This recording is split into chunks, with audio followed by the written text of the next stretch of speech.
Hello, we are going to take some notes on 5.2. As I mentioned in class, these are mostly going to be definitions, and so that's why we're not going to do it together. We'll do the examples together. So in calculus, a lot of our efforts are going to be devoted to deciding the behavior of a function over an interval, meaning is the function going to be increasing? Is it going to be decreasing? Does it have a maximum or a minimum on that interval? Are there maxes or mins on that interval? Is the function increasing or decreasing on that interval? Is it concave up or concave down on that interval? Concavity, which if you remember, so here is a function. It is concave up right here, concave down right here. I think we've talked about this before, but we will get back to this towards the end of this section. So if you're like, what? I've never heard that. Don't stress. We'll talk about it again. So a function does not have to have both a maximum or a minimum on any given interval.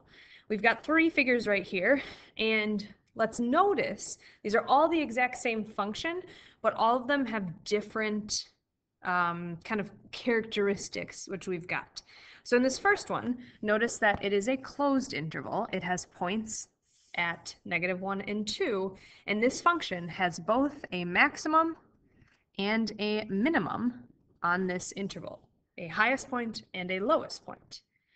Now, if we look at the second version, we notice that it has open endpoints, so it is an open interval, and so we still have this minimum here, but technically it does not have a maximum. If we were to keep zooming in on this point, it doesn't ever reach 5. It's going to get closer and closer and closer and closer, but it will never actually get there. In this last example, notice that this function has a closed interval, but it actually has a hole here and a point at 2. So while this function in this example does have a maximum, it does not have a minimum here. Let's consider then the following theorem that comes from the situation above. The extreme value theorem says that if f is a function that is continuous on some closed interval from a to b, then f of x has both a maximum and a minimum on that interval. So this would be like our first example. The first sketch we have is a continuous function. It does not have any holes, and it has both a maximum or a minimum. On this second one, it is not a closed interval, and on this third, it is not a continuous function. Next thing we are going to talk about is relative extrema and critical numbers.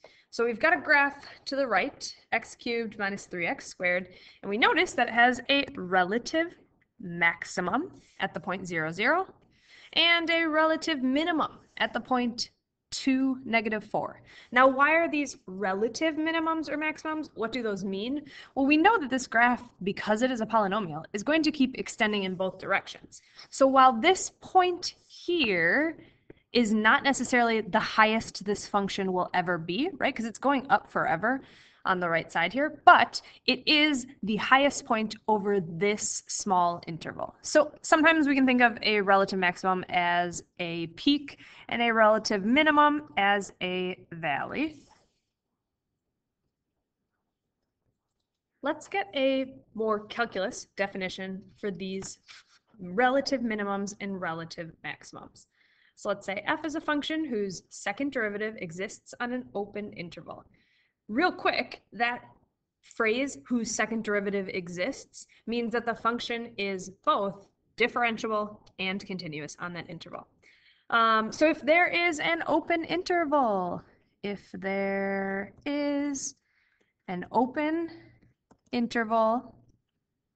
we will say containing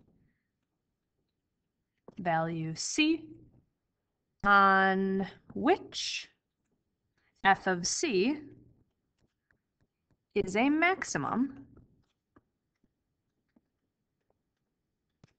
we can say that f of c is a relative max. So I'm going to just show you why that is kind of important again.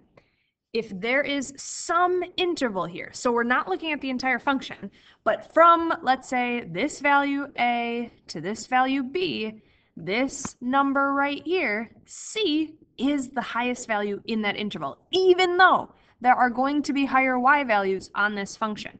That means this value c is a relative max.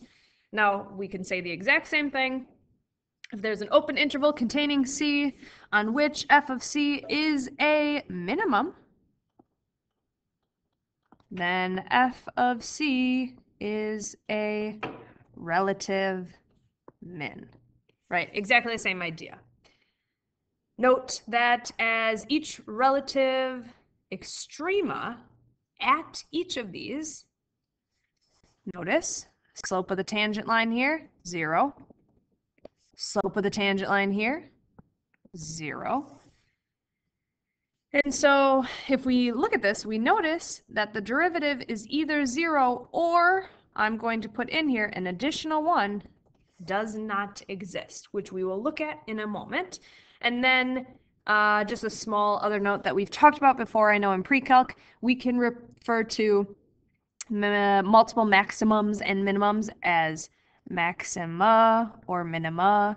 And then notice that relative extrema refers to both maxes and mins. So this idea, this really important thing, that the relative extrema are maxes and minimums, we notice that the derivative is either 0 or undefined, brings us to our definition of critical numbers. Let f be defined at some value c. So c is a value on this function if f prime of c is equal to 0, or f is not differentiable at c. F is not differentiable at c. Oops. Then c is a critical number. We've got two drawings here. Notice, in this example, f prime of c does not exist. That would be our cusp. And over here, f prime of c is 0 because it's a horizontal tangent line. And then another kind of important statement, or it's not officially a theorem, I guess, but relative extrema, local extrema, that's another word for this, relative or local, only occur at critical numbers. If a function has a relative min or max, if f has a relative minimum or maximum at some value c, at x equals c, then c is a critical number. Why is this statement true? Think about it. Let's say a function has a relative maximum right here.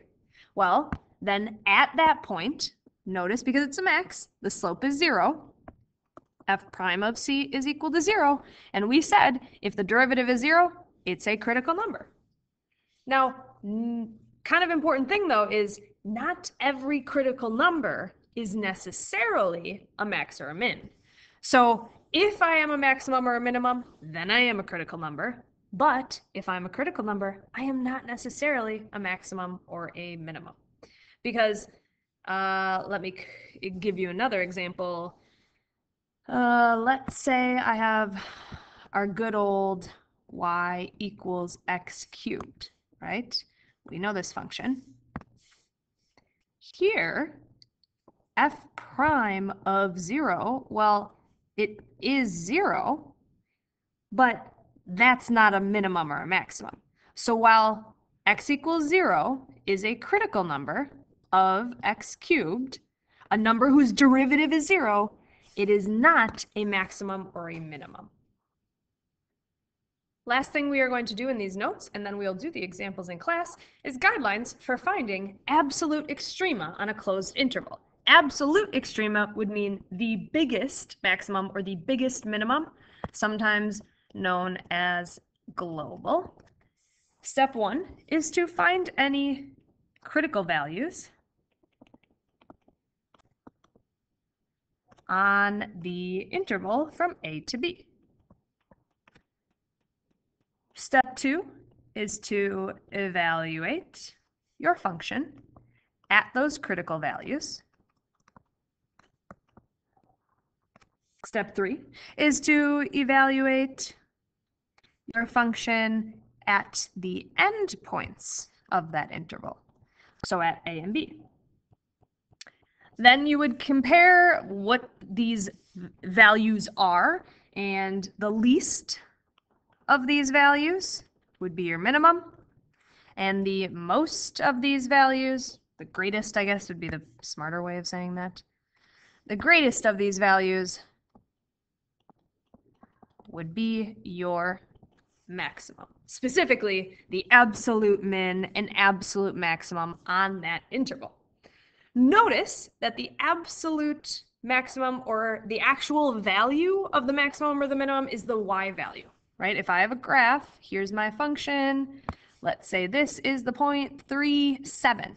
7 is the actual value of the maximum, and where it occurs would be at 3. We will continue with some examples when we get to class on Thursday. Have a great day.